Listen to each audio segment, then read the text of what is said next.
But there are times where I get dirty. There are times where I sin. And I need that little bit of cleansing. I need someone to say, that was sin. Like, you need to check yourself, right? You need to be really careful, because you don't want to keep doing that and fall too far into drunkenness or carousing, or I can't remember what the other one was.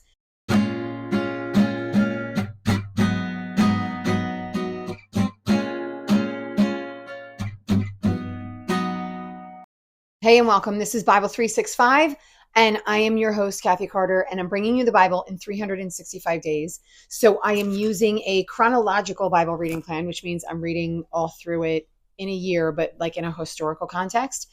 I'm using a reading plan from a website called oneyearbibleonline.com. They have a whole bunch of reading plans, so you would go on there and download their chronological reading plan.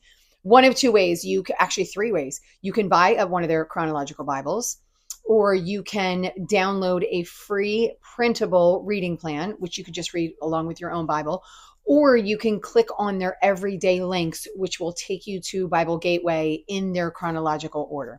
Whatever way you choose, that's great, fantastic. All I want you to do is read it and then come here after you read it. So today we are on day 303. It's October 29th, and our reading is Mark 4, 1 through 2, and then 10 through 26. Matthew 26, 1 through 5, and 14 through 30, Luke 22, 1 through 30, and then John 13, 1 through 30. So we're coming to the end, but I'm going to give you the history. Let's go back before we go forward. If you've never been with me before, you definitely want to stay here for this part. If you have, I always say you can fast forward for about 2 minutes, and then I get into the actual reading. So for those of you who have never been here, this is your first time. If it is a blessing to you and you enjoy it and you find to be like informative and it helps you in your faith, I want you to go all the way back to day one. Start from the beginning, build up your foundation. By the time you get here, your eyes are going to be open to so many new things. I promise you, it is really all about, we're calling it now, and it's funny because I've listened to a few things and they're calling it Bible literacy. It's not just the fact that you can read the Bible, but it really helps you with a greater understanding of who it is, the God that you serve, right? And why that matters in your life. So there is a God that created the entire universe. He is the Lord over all. He has no beginning and no end, and he has power over everything. And he has created everything. And most of the things he created with a word. But he created humans in his image, and he breathed life into them. So he kind of built them out of the dust, breathed life into them, and then he put them in a land that he specially created for them, and then was in community with them. And then he said, the only thing that I don't want you to do, I want you to rule everything. But what I don't want you to do is eat from the tree of the knowledge of good and evil. They were tempted. They were tried. They did fail in that temptation. And so both Eve and Adam ate from that tree. And when they did, they severed a portion of their relationship with God.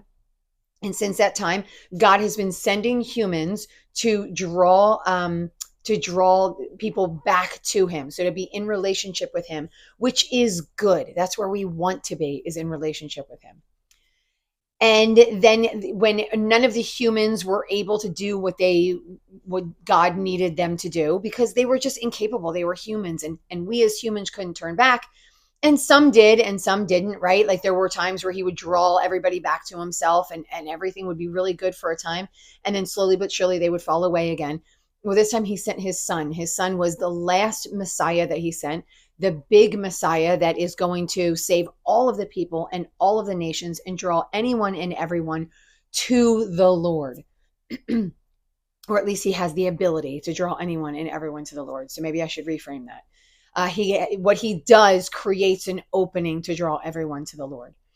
And so Jesus has come. He was born through a woman. He is the Lord, but he is also human. He was born through a woman named Mary. And once he was of age, like old enough, like it was about 30 or so, he began his ministry. And in his ministry, he was healing people. He was exorcising demons. He was resurrecting people. And he was also teaching while he was doing all these things.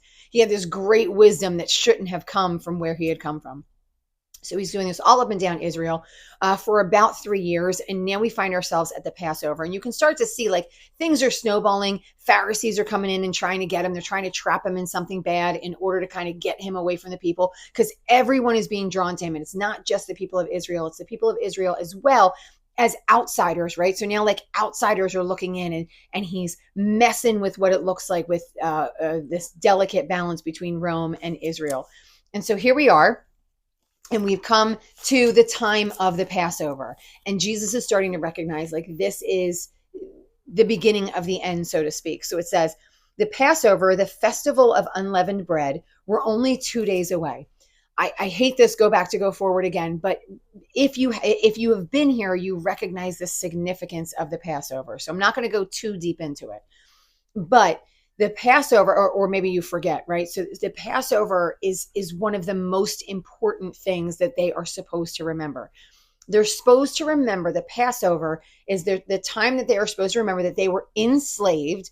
They were in a land that they were being held down. They were enslaved. They were working for other people for free. They were being sometimes tortured, starved, right? All of the bad things that we can think of in slavery by Egypt, by a different nation. And the Lord sent Moses to save them from this. And the Lord performed all of these miracles through Moses in order to bring the people out of Israel. And one of the things that he did was he told Pharaoh that he was going to kill all the firstborn sons. And in order for the Israelites to protect themselves from this, they needed to have to kill the best sheep, right? Like the firstborn, cleanest sheep, spread the blood over top of the door, and then the Lord would pass over that.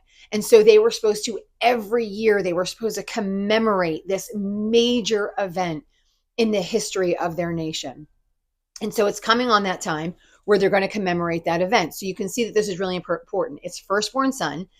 It was to save the Israelite people, to take them out of slavery, right? Moses was the Messiah at that time that was taking, and again, Messiah just means to save, right? I'm not talking that he was the son of God, but he was just the one that was created to save.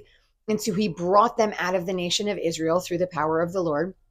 And they sacrificed a lamb, the firstborn, at this time.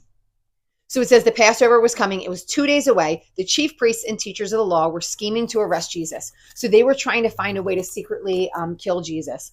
And luckily enough, and Caiaphas was one of them, who was the head priest, who was one of the sons of Aaron, right? Like, and sons, I mean, many, many generations down. So Judas, who was one of the 12, Judas Iscariot, who most of you will probably know his name, was one of the ones who, it says filled with Satan in one of these things, came to the chief priests. And he said, hey, I'm willing to sacrifice Jesus. And they were like, fantastic, here's some money. And so they paid him silver in order for him to find a way to betray Jesus and let them know where he is. So now it says, going down in Mark 14:12, on the first day of the festival of unleavened bread, when it was customary to sacrifice the Passover lamb, the disciples were like, hey, it's time for us to, so this is the third Passover that they're with him, I believe, because they've showed other Passovers. So they were like, hey, where are we going to eat the Passover lamb? This was a celebration where they would come together. They would tell the story. So it was a reminder to tell the story. And then they would all sacrifice this lamb. So he's like, where? So they were asking Jesus, hey, teacher, right? Because Jesus was obviously the leader. Where are we going to go to have this Passover celebration? And so he says, go to this guy. He has a room prepared for us. And so they go, and the room is all prepared for them. They left and found things just as Jesus had told them, and then they prepared the Passover. Now, going into John 13, it says it was just before the Passover, and it says, having loved his own who were in the world, he loved them to the end. And this is, we see this in I've said to you guys before that love is like, we see this as an action. There are ways in which he loved him. And I remember the last time we saw that he loved someone was when he loved the rich man, and he told the rich man to sell all of your stuff and then come and follow me. And he loved him when he told them that. And he's going to love them in his disciples in a different way here, because he loved him the whole time. He did all of these things for them, and he was teaching for them, and he was healing them, and he was loving on them and having them come and follow him. The evening meal was in progress, and the devil had already prompted Judas, the son of Simon, to betray Jesus. Jesus knew that the Father had put all things under his power, and that he had come from God and was returning to God. So John's reading is just a little bit more different. It's a little more poetic. So Jesus was like, my time has come. Like, these are the signs. these are the things that I know. And now these are the things that I need to do with my people in order to prepare, right? The people that God gave to me in order to prepare. And so he gets up from his meal, he takes off his outer clothing, wraps a towel around himself, and he proceeds to wash his disciples' feet. I'm not going to go into too long of this because this is one of those stories I feel like that people have heard all the time. And even we see this in certain services. I think once a year, they actually do a washing of feet in services. And so we understand like just regular, let's not even, let's count out Israel for the moment, but just as a regular, most people don't wash people's feet. Like it's not really a common thing that people would do to other people because feet are kind of gross. We have our feet in shoes all the time. And so no one really wants to wash feet. But like some of the most humble of people will wash feet, right? Like you go to, I'm probably hate to say this, but as a girl, you would go to a manicure, pedicure place, nail salon. You can tell I don't go, but you would go to a nail salon and that you would pay someone to wash your feet and rub your feet and do things to your feet. By the way, many, especially women, I would say, but probably many people feel comforted by that too. But it is not the ideal job for most people. Most people do not want to do that. Now, let's take it to the nation of Israel at the time where they are. So this is one of the things that they would do when they would go into a house, because if you remember, the Pharisees put one of the rules in place that you needed to wash before you did a lot of things, which was not, by the way, one of the rules of God, but it was one of the things, the laws that the Pharisees put in place. And so you need to do this washing every time. So you would go into someone's house and they would give you stuff to wash your feet. And someone, probably their servant, if they had enough money to have a servant, the servant would wash their feet because it was a dirty job and you were either doing it yourself or the servant was doing it. And so this is what Jesus is doing for them. First thing he does is he takes off all of his outer garments. So he kind of humbles himself by taking his clothes off. And I mean, he's not completely without clothes, but he's taking his outer clothing, which is like, your protection, your shell over top of you. He takes those off. So it's a little bit more humble, wraps himself in a towel, and then proceeds to sit down and then wash their feet. And so there are a couple of points here. He says, he washes them and then dries them with a towel that was wrapped around him. And then he comes to Simon Peter, who were like, oh, Simon, here we go again. Peter, here we go again. Lord, are you going to wash my feet? And Jesus is like, you don't get it, but yes, I'm going to do that. Because he would look at him like, why would you wash my feet? And then he follows up and he says, you're never going to wash my feet. And then Jesus answers, unless I wash you, you have no part with me. So I need to do this with you, or you have no part with me, right? And it could be because he was just getting Peter to obey, right? Like there's this point where it's really important that we're obeying the things that the Lord is asking us to do. It could be that he needed everything clean. So he does mention that they are clean on the inside and he just needs to wash their feet because their feet are dirty. And then the Lord says, well, then wash it all. And he was like, you don't understand. So this is where he gets a little bit into it. Those who have had a bath need only to wash their feet, for their whole body is clean. And you are clean, though not every one of you. So he's breaking it down. This is one of those things, and I'm going to repeat it because I've repeated it a whole bunch of times, and I'm hoping you catch on to this. This is one of those things that prophets all throughout the history of Israel did.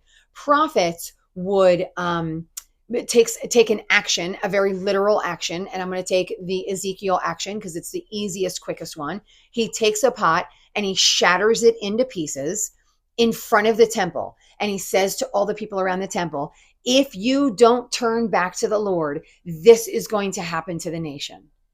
This is what all through time prophets have done. Something very literal, and then they're showing the world like see how I do this very literally? This is what's going to happen to all of us as a nation.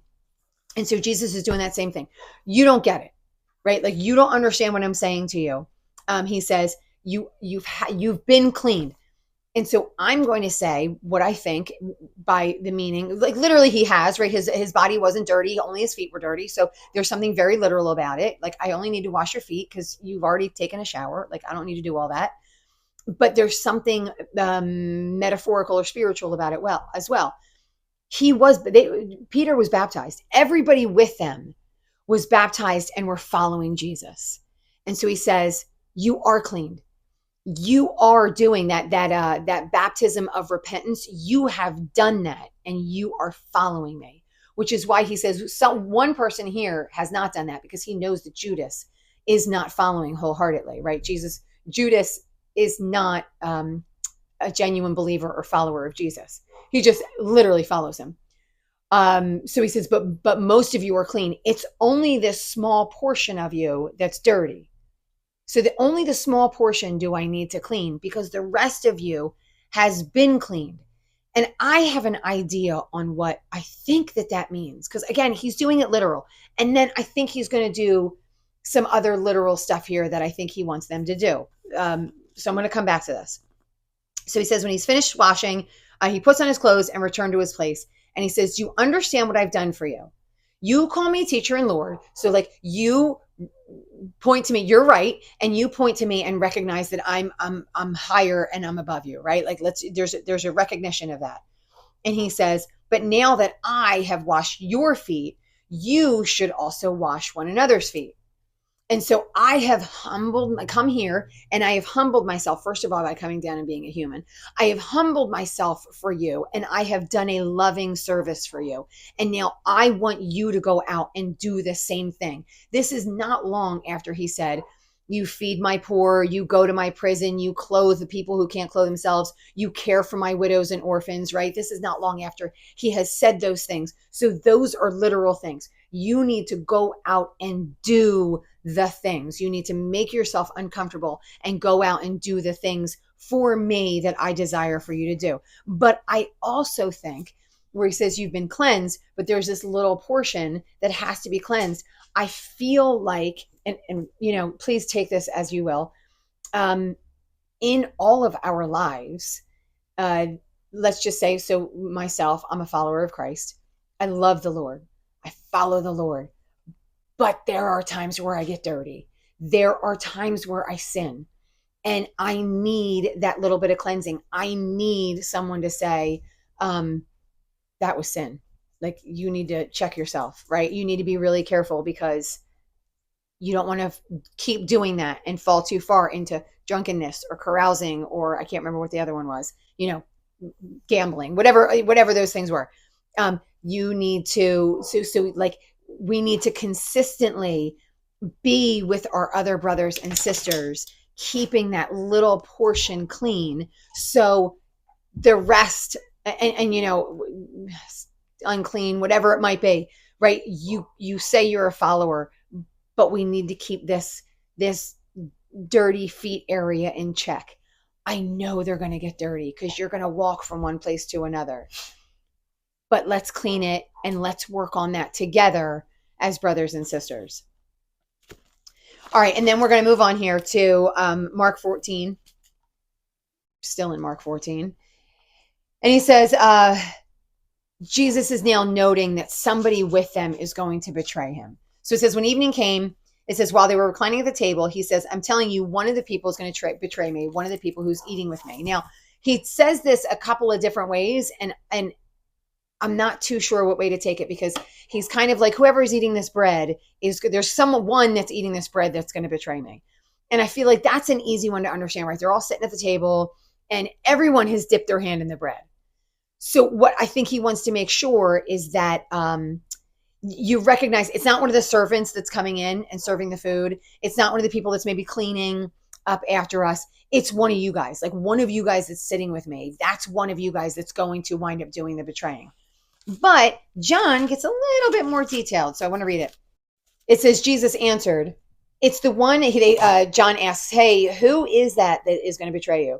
And Jesus says, it's the one whom I give this piece of bread when I've dipped it in the dish. Then dipping the piece of bread, he gave it to Judas, the son of Simon Iscariot. As soon as Judas took the bread, Satan went into him. So you would think to yourself, they go, oh, which is the one that's doing it? And he was like, oh, see this? I'm going to dip the bread and then I'm going to hand it to him. And then he hands it to Judas. And you feel like everyone would go, oh, it's clearly Judas. That doesn't happen. And then Judas says, like, it's because they're all going, it's not me. And Judas is like, it's not me. And he was like, you've said so. So Judas is saying it's not him, knowing very clearly it's him. And then Jesus is just confirming, I know that it's you. be aware of the strongholds in your life, the things that can hold on to you, and turn you away from the truth. And I think we need, again, this is like that cleansing. Like we need to be really aware of what it is that has a stronghold on us in order to allow Jesus to clean that, in order for us to be genuine followers of who he is. And it's probably true that Jesus was never a genuine follower, right? I don't think he was and then he wasn't. I think he was never genuinely, I don't think his heart was ever cleansed by being with the Lord. I think he was always holding on to other things, but just kind of hanging out with Jesus because he thought good things could happen, or he thought, this guy was really interesting, or whatever it might be, right? Like there are things that cause us to fall into the faith, but not genuinely be of the faith. Now, while he's with all of them, he feeds them the bread and the wine. And so he says, so he feeds them the bread, right? He breaks it and he hands it to all of them. And he says, while they were eating, Jesus took bread, and when he had given thanks, he broke it and gave it to the disciples, saying, take this, this is my body. And then he takes the cup and he gives thanks, and he says, they all drank from it. And he said, this is the blood of the covenant, which is poured out for many for the forgiveness of sins. And so he's equating the wine with the blood that will be poured out that makes a break, right? Like, so explain, because they haven't gone through this yet. They haven't gone through this before. Similar to the Passover, but not exactly the same. So this is the blood that will be poured out, and this blood that will be poured out will be a covenant, will be a contract for the forgiveness of sins. So when you drink of this, you will be in contract with the blood that was poured, like, right, who's eventually going to be him, that there has been forgiveness of sins for the person who drinks it. So he's making a contract, a new covenant with them, and a contract with them through this eating and drinking. So drinking of bread and drinking of wine and eating of the bread. And it says afterwards, when they had sung a hymn, and then they went out to the Mount of Olives. As soon as Judas took the bread, Satan entered into him. And again, I'm going to say that Judas allowed this to happen. So if Judas didn't already have his heart turned against the Lord, Satan would not have been able to enter into him. He wouldn't have the power to have entered into somebody that is a follower of Christ. And so through his actions and his heart, he allowed this to have the power of Satan to get into him. And so then once he did, it says, Jesus says to him, what you are about to do quickly. Nobody understands what he's saying, but it said, since Judas had charge of the money, some thought Jesus was telling him to buy what was needed for the festival. So they just didn't understand. And then it said, as soon as Jesus had taken the bread, he went out, and it was night. And that's how we're ending today. If this was a blessing, I want you to like, share, and subscribe to the channel. I want you to keep reading, and I will see you guys next time.